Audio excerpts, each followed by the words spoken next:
Hi there, how's it going?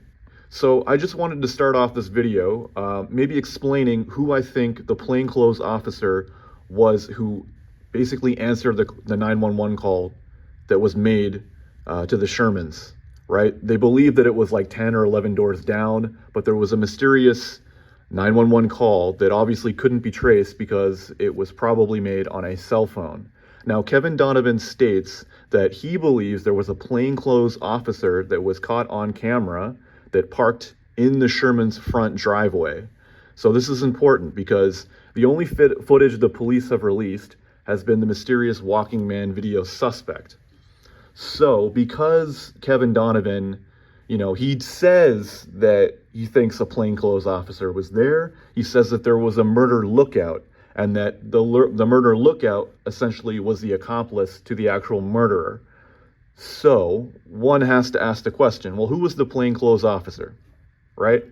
And the reason I'm bringing up this guy, Viktor Sarudi, is because go back a couple years ago, there was a video released of him.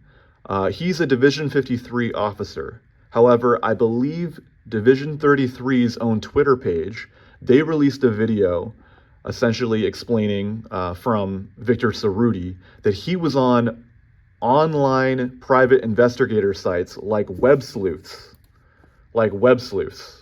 right? And that Viktor Sarudi himself said that he was trying to steer the public in the right direction to solve the murder case. Unfortunately, if you go on TPS Division 53 and TPS Division 53 and 33, Division 33 was the police division that was responsible for the Sherman murder case, along with Toronto homicide at headquarters.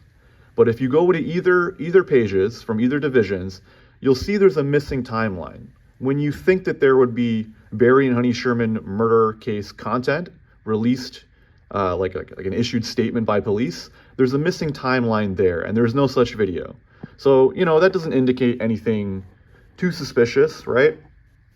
But it makes me really question. So if there's any online sleuthers, or if there's any detectives, online detectives, someone has to have the video of Viktor Sarudi stating that he's on web sleuths and he's trying to steer the public in the right direction, right? Someone has to have that video. Someone knows Toronto Police's media account pages. But either way, so web sleuths. When you log in, I couldn't log in personally because when I tried to log in, my email was already blocked, so I couldn't start an account on Web Sleuth. But what I found when I was kind of peeping the website is that there's obviously a contact form, right? Your last name, first name. So when I looked at this account, where is it? Cedars. When I looked at this account, Cedars, this wasn't his default blue icon with the C. This actually was VS. So when you clicked on this guy's page, I can't do that right here because it says you need to be logged in. But at the time, before, my first initial account got fucking, blocked or whatever, essentially when I looked at this icon, it said VS. VS. So it got me thinking, well, if the default was VS, could it be because of the contact page, first name, last name, Viktor Sarudi? TPS officer Viktor Sarudi, right? Here you can see him. He actually lives in Newmarket, and he has his own private business as a cop. He has also a private little business he's got going on, the Stump Shop, right? And it made me think, Cedars. Okay, well, there's actually, if you look here, I've actually looked through several of these messages online, right? And essentially this post here, he's talking about how there was a documentary released by CBC Kathleen Goldhar. It's a ridiculously long name, but essentially he's talking about Kathleen being on the production and Lisa. And in this post, he says, well, I'll confess, I'm a detective from TPS trying to steer the vital crime solving forum in the right direction to find out the truth, what really happened, because it's clearly beyond us, incompetent police. It's up to the media and random members of the public with too much time on their hands. Well, I'll confess, I'm a detective from TPS. So he says he's a detective. Now, given this statement, maybe he is. I don't know who this account belongs to. But, I'm kind of thinking he's not. I'm kind of thinking this guy is just a neighborhood officer. I'm thinking he's actually pretty close to the case. I mean, I don't know. He says he's a detective. Maybe he's directly working with Toronto Homicide. I don't know. Well, let's find out. I don't think so because this guy's Cedars, right? He keeps on coming with alternate explanations. And you'll find that out in a minute. So originally, he was going off of Carrie Winter. He was saying, oh, Carrie Winter did it, Carrie Winter did it. But until they released the suspect video, then he had to change his complete story. But let's just go through this one by one, right? So he says here, in question and answer after the press conference, Brandon Price explained that the suspect is seen on the night of the murders on a property adjacent to the Shermans going in that direction of the non-videoed Sherman property. The walker was not recorded by cameras on other side of the Sherman property as they would have walked past the Sherman property. The walker stayed in this unfilmed zone of the Sherman property for a period of time that coincides with the murders first took place, before he is seen again on a neighbor's camera walking by. I think this would stand up in court if it supported on other evidence circumstantial proof of the walker's spent period or time on the Sherman home, murdering them rather than innocently loitering on a very cold night just outside the property where a double murder had just happened.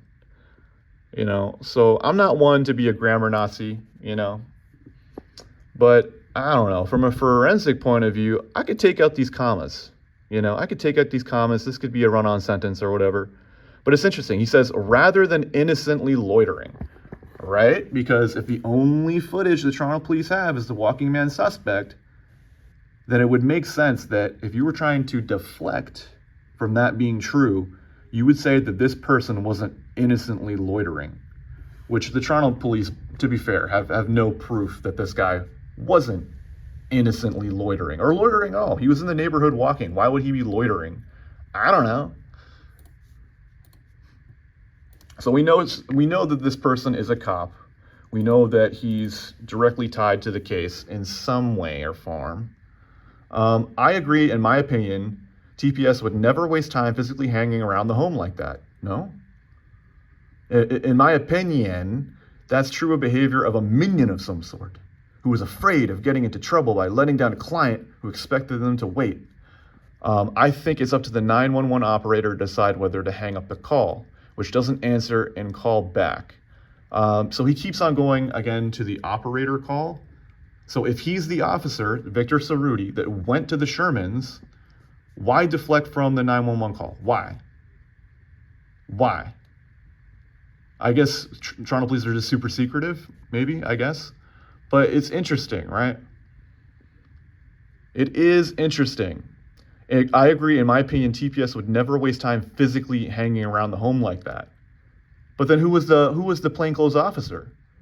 Right? Are you deflecting that there was? Because Kevin Donovan said there was, right? So it is a little weird, you're going to find in these posts that there are key elements that this guy is trying to pin up. If you look on the website, actually, hold on 1 second. So on this, some of these photos are a little darker because I took them from my phone. In my opinion, Walking Man was just unlucky to choose the route that he could not be traced to the house. I don't personally believe that there was any route in or out that the police failed to find a camera for. Wait a minute. Oh, yeah. So he says, law enforcement were focused on who entered the property before the murder and left after the murder. Someone arriving and leaving after the murder does not identify them as a murderer. Wait, what? Say that again. Someone arriving and leaving after the murder does not identify them as the murderer. Therefore, if the plainclothes officer, change the sentence. Someone arriving and leaving before the murder does not identify them as a murderer.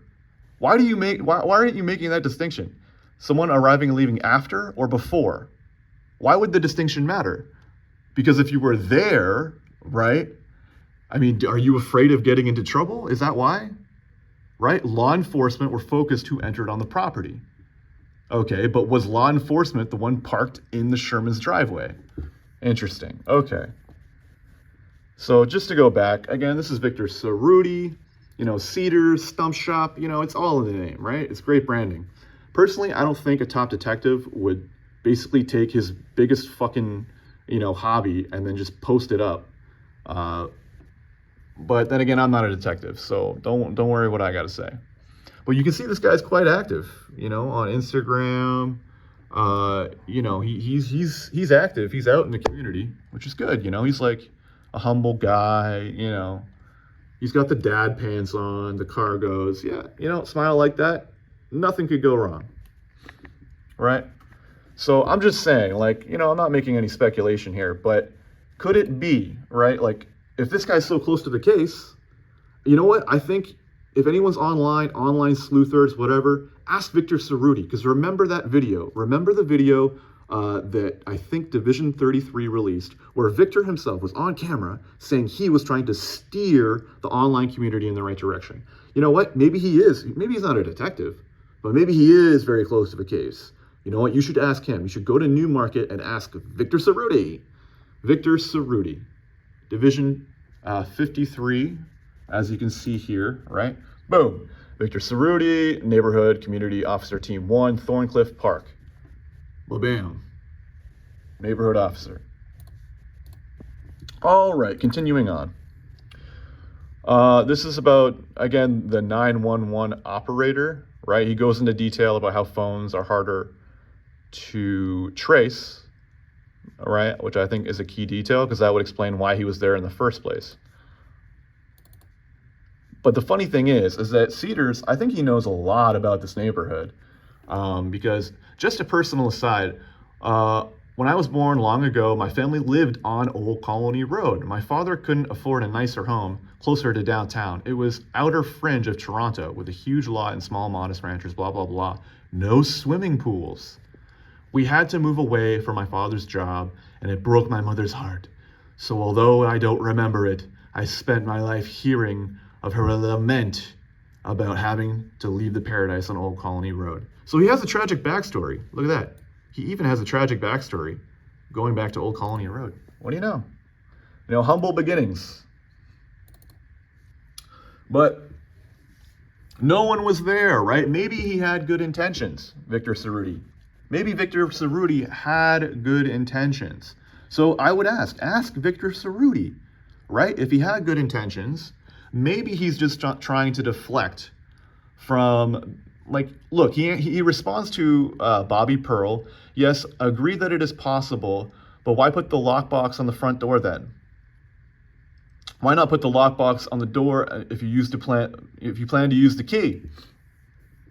So I don't know what this non-answer is. But essentially, you have to remember that as a part of the evidence, the door was snubbed. The door was snubbed. Doorknob was shivved, right? Now, I don't know. I don't know who's good with tools or whatever. I'm not very good with tools. I've never tried to break into any door, right? But I do know, if you put a key and you fuck up your key into the doorknob and it fucks up the lock, it could bunt. It could make a little dent inside the metal, right? Oh, you dented the metal because you tried to put your key in wrong, right? And they're talking about the lockbox here. So if he was, let's say if Viktor Sarudi had some very good intentions, if he had some good intentions, maybe he was trying to break into the Sherman's house to save them.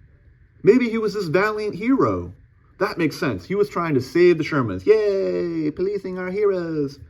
Okay, sweet. So maybe that explains it. Ask Cedars if he tried to break into the house, because there was some damage to it, right? Or maybe it was robbers, because he mentions robbers too. He does mention robbers, actually. He mentions burglars. It occurs to me with the Shermans having been burgled before, right? Because there were burglaries in the Sherman neighborhood around or just before the time that they were murdered, right? Remember that. But anyways, with other recent burglaries in the neighborhood, would Barry and Honey Sherman put up a life or death fight? Perhaps they were told and believed that the intruders would only steal their stuff. Maybe that's why then. Maybe that's why Viktor Sarudi is so nervous, because he knows that the Shermans were killed by burglars, right? And if he broke into the Shermans' house, then that's why he didn't want, I get it now. He didn't want to look like a burglar who killed the Shermans. That's why he broke into their house. And that's why it's so super duper secret. Sorry, I messed that up. Man, I just got to take a breather for a minute. Long dramatic pause. But yeah, so he also, this guy, if it is indeed Viktor Sarudi, right, he has multiple theories. Before the video was released, he was asking about, well, was it Carrie Winter, right? If you're a detective, like he said he was, then why can't you stick to a theory? That's my problem. And I don't think it's indicative of just Viktor Sarudi. I don't think any of the police in this Sherman case have really stuck to a theory. They're just going around in circles and circles. But, it's everything from Jonathan Sherman to Carrie Winter. And Cedar says this about the actual murdering. It's an old technique to display a hated tyrant's head on a pike staff or to leave their body hanging in a prominent location, similar with KKK murders. Were the, Jewish related Shermans killed by the KKK? Stay tuned and find out. KKK, so, all he has to bring up next is Mossad, really, really and truly. The Delphi murders apparently involve moving and posing bodies to look like a ritualistic sacrifice. Court docs reveal horrifying new claims and killings of 2 young girls in Delphi, Indiana. This is not uncommon for murders, blah, blah, blah. Where it's to pose Barry as is seated peacefully, his glasses on, his feet crossed, not restrained. In my opinion, that's not reflective of murder's hatred or desire to humiliate him. Now, the reason why he keeps deviating is because one of his posts seemed like that he's trying to say that Jonathan Sherman killed his parents, right? He says essentially something to the effect that it's just so sick and twisted. Don't underestimate how truly sick and twisted someone's mind has to be responsible for this. In my opinion, it goes far beyond ordinary greed, ordinary resentment. So he's saying, oh, Jonathan Sherman isn't greedy. He's just bitter about his parents. But in another post, he says that you have to be some sick, mentally ill, disturbed person in order to go through with killing your parents. So his logic is just all over the place. It's all over the place, right? Because if Jonathan Sherman is a psychopath, that would explain away the staging. But if he's this sympathetic character, well, then that doesn't make sense, right? Because you said, Cedars, to pose Barry seated peacefully, his glasses on, his feet crossed, not restrained. In my opinion, that's not reflective of murderous hatred or desire to humiliate him. So which is it? Just answer the fucking question. Is the Sherman murderer, is he psychotic? Is he psychopathic? Does he have mental illness? Is he completely devoid of reality? Is he just a sympathetic character who killed his parents and he's grieving? Is he greedy? Is he a piece of shit? What is he? Why do you deviate so much in your claims? If you truly were a detective, right? Cedars, whoever you are, if you were a detective, then why can you never stick to a plot? It's almost like anytime there's any certainty, you just go off the rails and you've made several comments. This is not conducive to the conversation. And yet I can't log in on this bullshit website. Like, the fuck? I'm not the one able to, okay. And just keep in mind, right, for anyone who's paying attention in this current date, it is Monday, March 25th, 2024, okay? So essentially, right now, if you go on Web Sleuths and these online websites, I'm not allowed to post there. But these guys are taking the time to mention One Young Bloor. This fucking building here. One Young Bloor. Everybody's just losing their fucking minds. Everyone in the Sherman case is now talking about this stupid building at One Young and Bloor. They're talking about this guy named Mizra. Like, come on, man. Like, you guys are so fucking bored right now. All you guys talk about, you talk about this shit, and you won't let me post online? What the fuck? Man, you guys don't know what the fuck you're talking about. It's no wonder this place has gone cold. You online sleuthers are fucking tryhards. You guys talk about this shit. You guys have no idea, man. This is crazy. Whoever fooled you guys and actually did the staging, wow, that says a lot. You guys are focused on this shit. You guys are embarrassing. Anyways. So, is it burglars? Is it Kerry Winter? Is it Jonathan Sherman? We don't know. We don't fucking know. Burglars did it, though. It occurs to me that the Shermans have been burgled before. The one recent burglaries in the neighborhood where Barry and Sherman put up a life... Okay, sorry, went through that. Okay, let's further go on these comments. These are the most recent ones, right? He's talking about psychopaths. Thank you. I agree that psychopaths are different and can act normal in context of ordinary life. No one expects other people to be psychopathic. However, homicide detectives know about psychopaths. In my opinion, they would be looking for one investigating the specific case, as psychopaths, narcissists generally do give themselves away during hours of videotape questioning. In my opinion, anyone with a strong motive to commit this crime would have been subjected to.